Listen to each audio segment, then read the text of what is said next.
Assalamualaikum warahmatullahi wabarakatuh. Terima kasih sudah klik video ini. Selamat datang di kursus farmasi. Oke teman-teman, bagaimana kabarnya? Saya harap kita semua dalam keadaan baik-baik saja ya. Oke, pada video kali ini kita akan melanjutkan pembahasan kita tentang oral disintegrating tablet atau fast disintegrating tablet. Khususnya pada video kali ini kita akan membahas formulasinya ya teman-teman. Oke, bagi kalian yang belum mengikuti atau menonton video saya tentang oral disintegrating tablet atau fast disintegrating tablet yang sebelumnya, bisa kalian klik pada tombol di kanan atas. Oke, sebelum kita mulai video ini, jangan lupa klik tombol subscribe-nya dulu ya. Like kalau kalian suka dengan video ini, dan juga share ke teman-teman kalian kalau dirasa video ini bisa bermanfaat bagi kalian semua. Oke, mari kita masuk ke pembahasannya.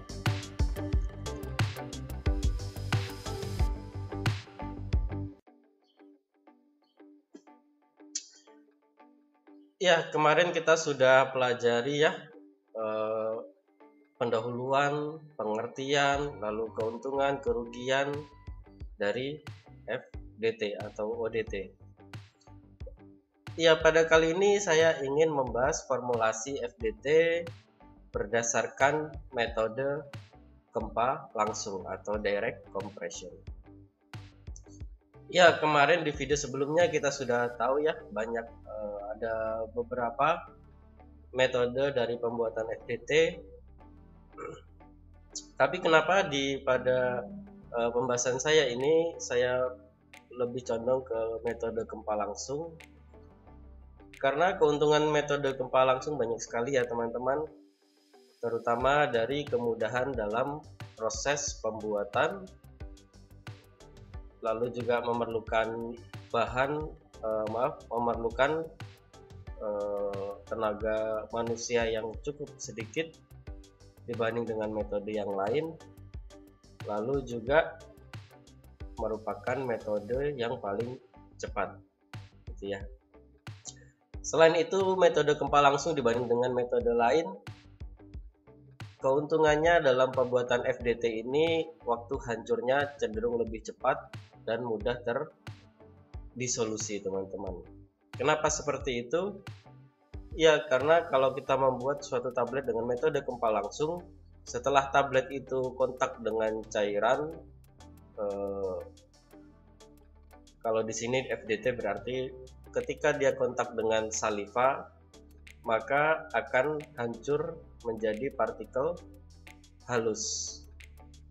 Beda kalau seandainya kita menggunakan granulasi basah, tabletnya akan hancur menjadi granulat atau agregat ya teman-teman. Nah, kecenderungan dia untuk hancur menjadi partikel halus ini akan mempermudah lepasnya zat aktif dari sediaan, sehingga zat aktif lebih mudah terdisolusi dan lebih mudah terabsorpsi. Yaitu begitu ya teman-teman. Jadi metode gempa langsung untuk FDT ya.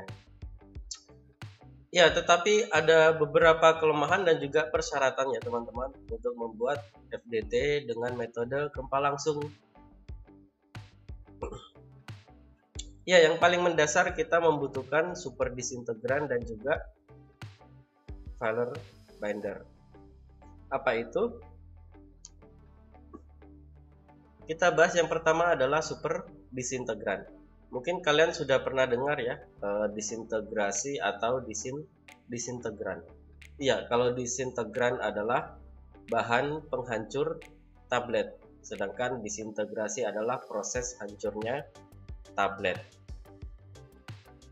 Iya, karena kita ingin membuat suatu sediaan yang hancur cepat, kontak dengan medium sedikit ya, seperti saliva, tablet harus hancur dan juga bisa terabsorpsi.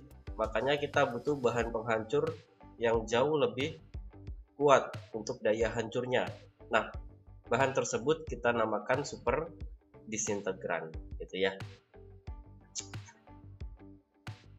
Iya, karena memang tujuan kita adalah tabletnya nanti hancurnya kurang dari 1 menit, gitu ya teman-teman.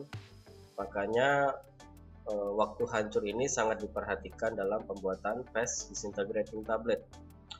Super disintegran merupakan bahan penghancur yang lebih efektif, meskipun dengan konsentrasi yang rendah, dengan efisien disintegrasi yang lebih baik, dan kekuatan mekanikal yang baik.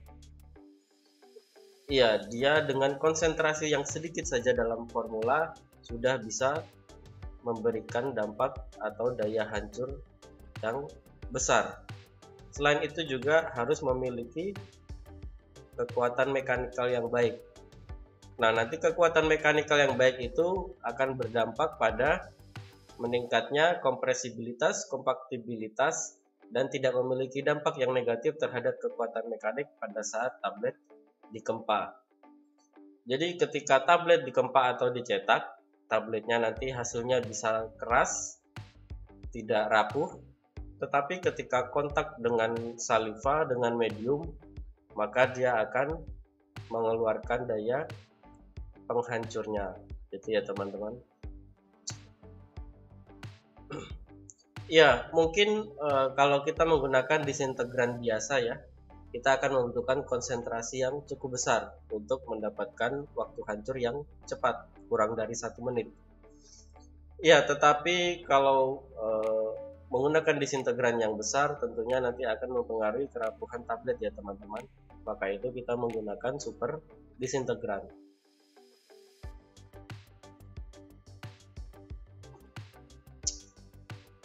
Iya, lalu apakah kalian sudah tahu atau pernah dapat atau pernah dengar mungkin teori tentang hancurnya tablet?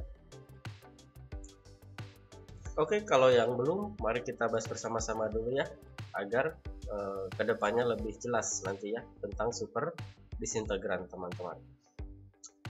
Ya, teori tentang hancurnya tablet ada beberapa ya. Di sini saya ambil ada dari jurnal Mangal et al. Tahun 2012, ada juga dari bukunya Profesor Fridoli dan Hadisunya tahun 2012. Yang pertama ada swelling atau mekanisme pengembangan. Pengembangan adalah suatu mekanisme bahan penghancur yang berasal dari pati. Bahan penghancur ketika kontak dengan air atau medium akan mengembang dan mendesak bahan-bahan lainnya yang ada di dalam tablet, sehingga menyebabkan tablet terdisintegrasi. Ya, jadi tentang hancurnya tablet dengan cara swelling atau mengembang ini, kita ibaratkan ya, kita lagi membuat lingkaran dengan berpegangan tangan gitu ya teman-teman. Lalu di tengah ada balon yang kempes. Lalu kita peluk merapat pada balon tersebut. Nah, ketika kena medium atau air, ternyata balon itu mengembang atau membesar, sehingga kita yang tadinya saling berpegangan tangan tadi secara melingkar tadi akan terdesak untuk menjauh atau keluar. Nah, sehingga nanti pegangan kita akan terlepas satu dengan yang lain, sehingga kalau diibaratkan tablet dia akan hancur. Nah, itulah mekanisme dari pengembangan atau swelling ya teman-teman. Ya, untuk metode swelling atau pengembangan ini juga sebetulnya kita bisa lihat ya pada saat kita membuat sediaan gel. Ya, karena mekanisme utama dari pembuatan gel yaitu dengan mengembangkan atau swelling seperti itu ya.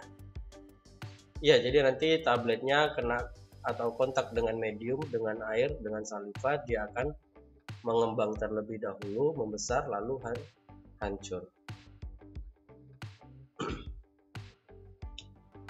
Ya, teori ini cenderung akan dialami oleh bahan-bahan yang berasal dari pati, gitu ya.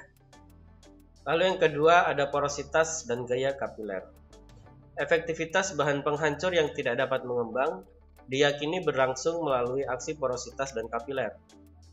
Porositas dianggap sebagai jalan masuk atau penetrasi cairan masuk ke dalam tablet.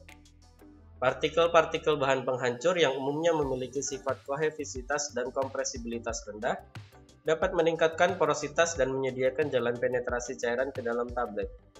Cairan akan ditarik masuk ke jalan penetrasi ini melalui aksi kapiler dan akan menghilangkan ikatan antar partikel yang nantinya akan dapat menyebabkan hancurnya tablet.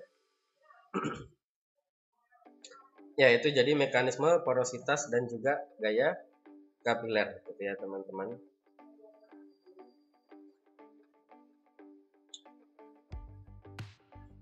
Iya, jadi kalau seperti porositas dan gaya kapiler, kita bayangkan ya.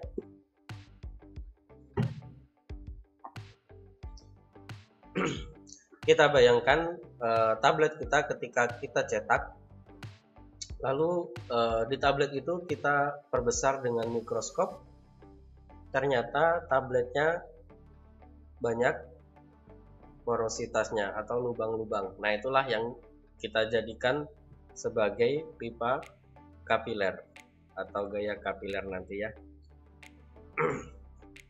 Nah, porositas atau seperti pipa itu ya, pipa kapiler itu nanti akan menjadi jalan untuk air atau medium atau saliva kalau di FDT berpenetrasi masuk ke dalam tablet. Ya, lalu ketika tablet terbasahi, maka gaya ikatan antar partikel akan dirusak atau terlepas sehingga tabletnya akan hancur. Nah, itulah porositas dan gaya kapiler.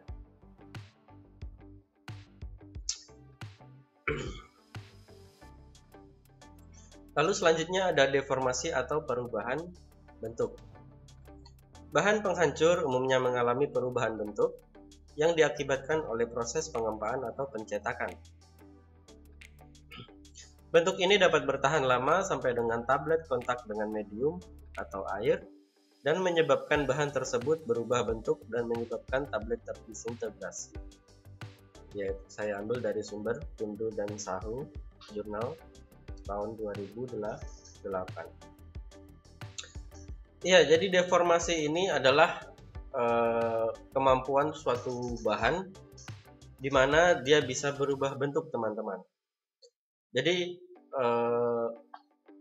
pada awalnya kalau dia besarnya seperti ini ya, sekian ini, lalu ketika dicampur dengan bahan lalu dicetak, dia akan bisa memadat dan mengecil sampai segini, teman-teman.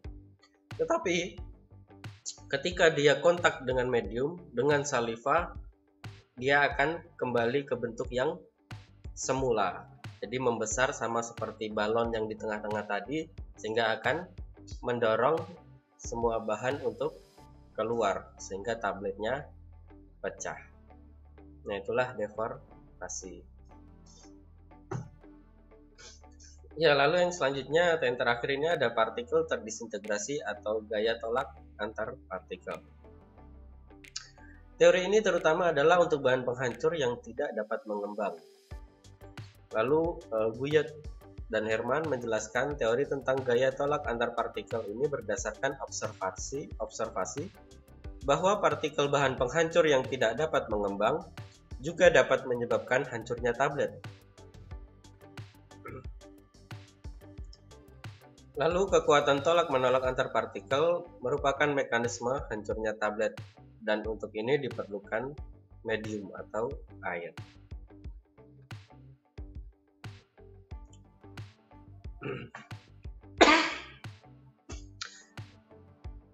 Ya, jadi kita bisa katakan bahwa kalau bahan itu bisa membantu menghancurkan tablet tetapi tidak mengalami deformasi, swelling atau gaya kapiler, maka kita bisa golongkan dia dalam partikel terdisintegrasi. Nah, itu tadi adalah teori mekanisme tentang hancurnya tablet. Bagaimana teman-teman? Mudah dipahami ya? Ya, kalau kalian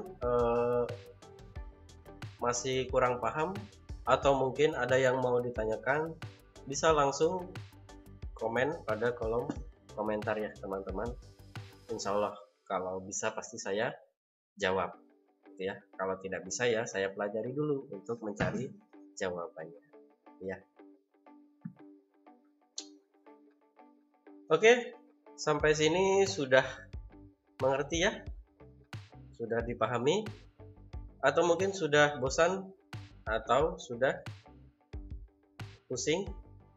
Ya, jangan bosan atau pusing dulu, karena untuk formulasi dan juga formulanya masih ada di selanjutnya ini ya teman-teman. Jadi ikuti video ini sampai selesai gitu ya.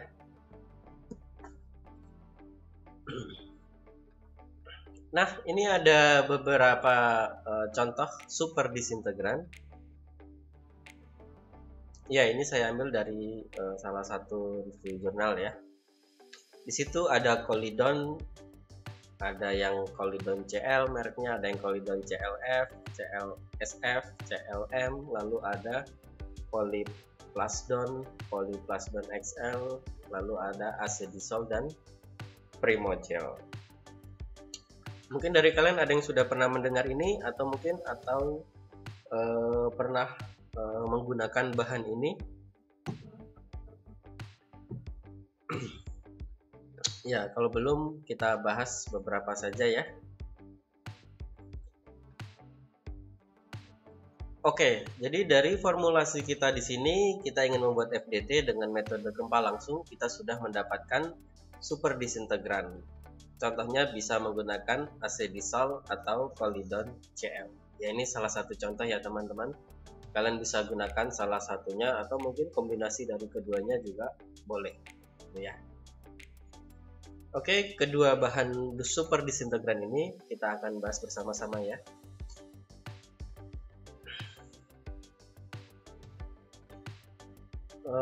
Untuk Acedisol, iya, Acedisol itu merupakan bahan yang berasal dari kelompok selulosa. Ya, seperti tadi selulosa atau pati, dia akan mengalami swelling gitu ya. Jadi Acedisol ini adalah super disintegran dengan mekanisme swelling atau mengembang ya teman-teman. Lalu kalau Colidon, ada yang sudah tahu apa itu Colidon atau Colidon CL gitu ya?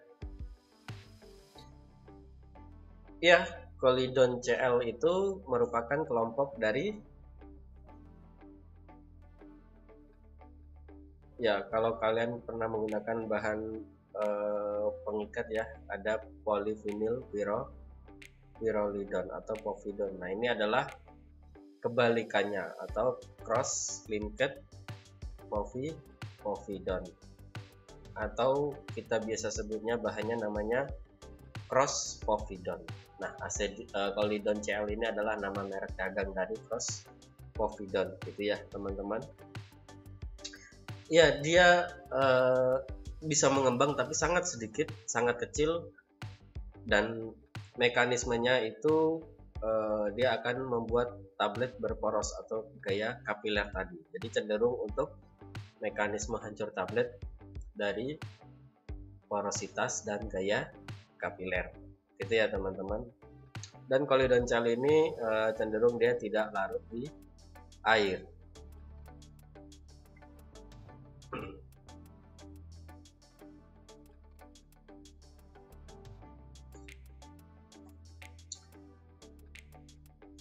Iya, lalu selanjutnya kita butuh filer binder.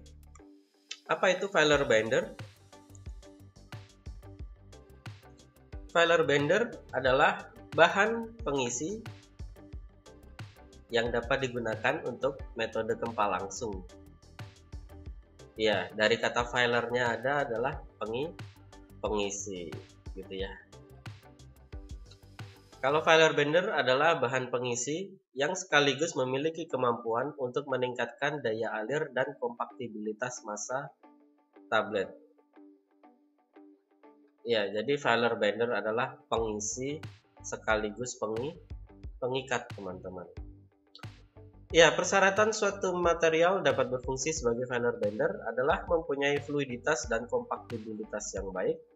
Material yang mempunyai sifat demikian biasanya mempunyai ukuran partikel yang relatif besar atau bukan fines atau debu. Lalu bentuknya kebanyakan adalah sferis gitu ya, atau bulat dan cenderung permukaannya halus. Makanya sifat alirnya baik ya. Ya, bahan pengisi yang dapat kita gunakan sebagai firebender biasanya hasil modifikasi, termasuk metode dari proses koproses diluent itu ya. Lalu koproses diluent merupakan hasil material modifikasi dan kombinasi dua atau lebih material dengan proses yang sesuai. Ya, jadi bisa gabungan dari dua bahan ataupun dari suatu bahan yang kita beri perlakuan atau kita proses lagi sehingga menjadi suatu bahan koproses, atau kita bisa gunakan sebagai firebender. Ya, ada salah satu contoh firebender yang cukup terkenal, cukup sering digunakan, dan pasti kalian yang sudah pernah praktikum di laboratorium farmasi pasti tahu bahan ini. Coba kalian tebak apa nama bahannya? Ya, yang tahu bisa langsung komen di bawah ya. Nama bahannya adalah Avicel, atau biasa kita kenal dengan mikrokristalin selulosa. Ya, nama bahannya mikrokristalin selulosa. Biasanya kita menggunakan merek dagang Avicel. Ya, untuk mekanisme dari firebender ini lebih spesifik untuk metode gempa langsung pembuatan FDT, kita menggunakan Avicel dengan ya nomor pH besar ya teman-teman. Kan ada itu Avicel pH 101 ya. Kenapa tidak pakai yang itu Pak? Gitu ya. Karena Avicel pH 101 cenderung ukurannya kecil gitu ya. Karena kita butuh untuk suatu bahan yang bisa mengalir atau mempunyai sifat alir atau fluiditas yang baik. Tentunya harus ya mempunyai bobot yang besar dan juga ukuran partikel yang besar.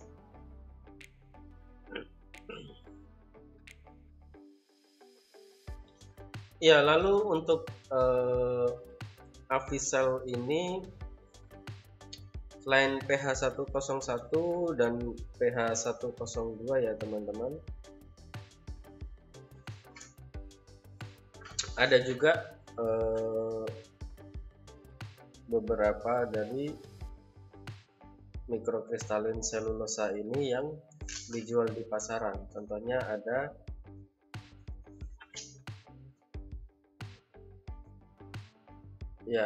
pH 105 gitu ya. Lalu ada Avicel pH 200 gitu. Ya, semakin besar nomor di belakang itu ukurannya akan jauh lebih besar juga. Kenapa Avicel bisa digunakan sebagai firebender? Karena Avicel pH 102 yang rumus molekulnya adalah C6H10O5N merupakan massa berupa serbuk putih, partikel serbuknya berpori, tidak berbau dan juga tidak berasa. Lalu Avicel ini dapat digunakan secara luas dalam farmasi. Bahkan kalau kita menggunakan metode granulasi basah biasanya juga menggunakan Avicel ya teman-teman. Tapi biasanya untuk granulasi basah menggunakan Avicel pH 101 dan itu sudah cukup bagus gitu ya. Jadi tidak perlu pakai yang Avicel pH 102. Kegunaan utamanya yaitu sebagai bahan pengisi sekaligus bisa sebagai bahan pengikat atau kita sebut firebender tadi. Pada sediaan oral tablet dan kapsul baik granulasi basah maupun cetak langsung. Lalu juga pada penggunaannya Avisel juga dapat berfungsi sebagai pelicin dan juga bahan penghancur, yaitu menurut Guy Jurnal tahun 2009. Ya, jadi ternyata Avisel ini juga bisa kita gunakan sebagai bahan penghancur. Karena apa? Ya, karena ternyata partikel serbuknya berpori, gitu ya. Jadi dia bisa mengeras kuat ketika dicetak, memiliki kompresi dan kompaktibilitas yang bagus. Tetapi ketika kontak dengan medium, dia bisa juga sebagai bahan penghancur atau membantu menghancurkan tablet. Nah, itulah Avisel PH102 ya teman-teman. Oke, jadi kita sudah dapat ya, kita sudah punya super disintegran dan kita sudah punya filer binder. Setelah itu kita butuh bahan apa saja? Ya, ini sudah saya buatkan salah satu contoh formula yang basic ya, atau formula yang sangat simpelnya, dasar dari pembuatan FDT atau ODT. Yang pertama kita butuh zat aktif. Lalu yang kedua kita butuh super disintegran tadi ya. Di sini saya contohkan adalah kita menggunakan acetidisol. Lalu kita pakai filer bindernya Avisel PH102. Ya, lalu untuk menyamarkan dan menutupi rasa pahit, karena nanti tablet ini akan hancur dan terlarut di lidah, di mulut, makanya rasanya harus manis. Apalagi kalau kita tujukan untuk pediatri ya teman-teman. Ya, lalu juga penggunaannya tanpa menggunakan air. Jadi bayangkan kalau tabletnya pahit gitu ya, setelah menggunakan FDT malah minum air 1 galon bisa-bisa gitu ya teman-teman. Makanya itu tabletnya rasanya harus manis. Nah, untuk menutupi rasa zat aktif yang kurang enak atau menutupi bau aroma yang kurang enak, maka kita bisa tambahkan aspartam sebagai pemanisnya dan kita bisa gunakan perasa gitu ya. Contohnya di sini adalah orange flavor. Ya, nanti mau pakai rasa mango, lalu rasa strawberry, rasa kopi gitu ya, rasa yang pernah ada gitu boleh, tergantung kalian ya. Ya, lalu untuk mempermudah ketika kita mencetaknya, nanti kita butuh pelicin dan juga pelincir. Di sini saya contohkan pelicinnya menggunakan Mg stearat atau magnesium stearat dan pelincirnya talek. Ya teman-teman. Ya, untuk formula lebih lanjut kalian bisa cari ya, searching di internet, jurnal atau review jurnal, atau mungkin ada di buku-buku gitu ya. Tapi biasanya yang lebih up to date itu di jurnal penelitian ya teman-teman. Mungkin nanti kalian bisa membandingkan formulanya gitu ya. Lalu nanti kalian juga bisa mencari tahu biasanya berapa sih konsentrasi yang kita gunakan dalam suatu formula gitu ya, untuk acetidisol, Avisel, dan bahan lain-lainnya. Atau kalian bisa nanti lebih dalam lagi menggali atau mempelajari bahan-bahan ini di buku. Ya, benar sekali, Handbook Pharmaceutical of Excipient.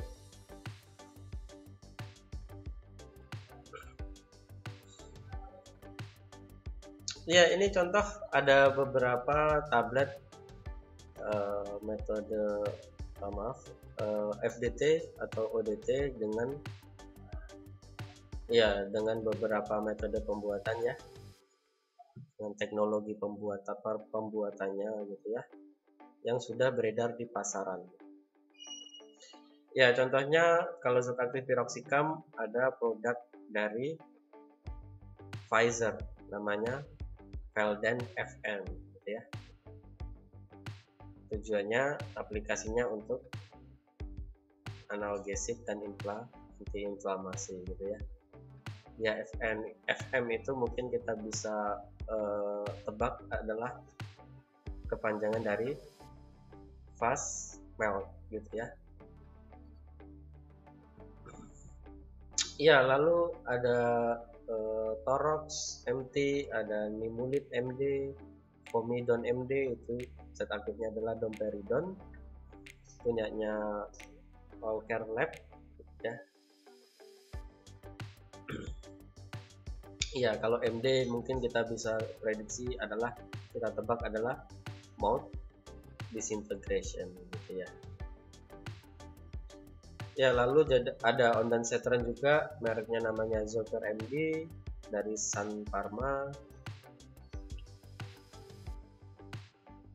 Ya, lalu ada cetirizine punyanya Zosta Farm India, merek dagangnya adalah Zontaset MD. Ya, dan lain-lainnya nanti mungkin kalian bisa coba cari sendiri contoh yang lebih banyak lagi ya, tablet-tablet dalam bentuk sistem penghantaran FDT atau ODT, atau tablet yang hancur cepat. Oke teman-teman, terima kasih ya sudah mengikuti video saya dari awal sampai akhir. Kalau masih ada pertanyaan, kritik, saran, boleh langsung komen pada kolom komentar di bawah ini ya. Jangan lupa klik tombol subscribe-nya, nyalakan loncengnya agar kalian dapat notifikasi ketika saya mengupload video baru. Like kalau kalian suka dengan video ini, dan juga share ke teman-teman kalian agar bisa menjadi bahan pembelajaran dan diskusi bersama ya teman-teman.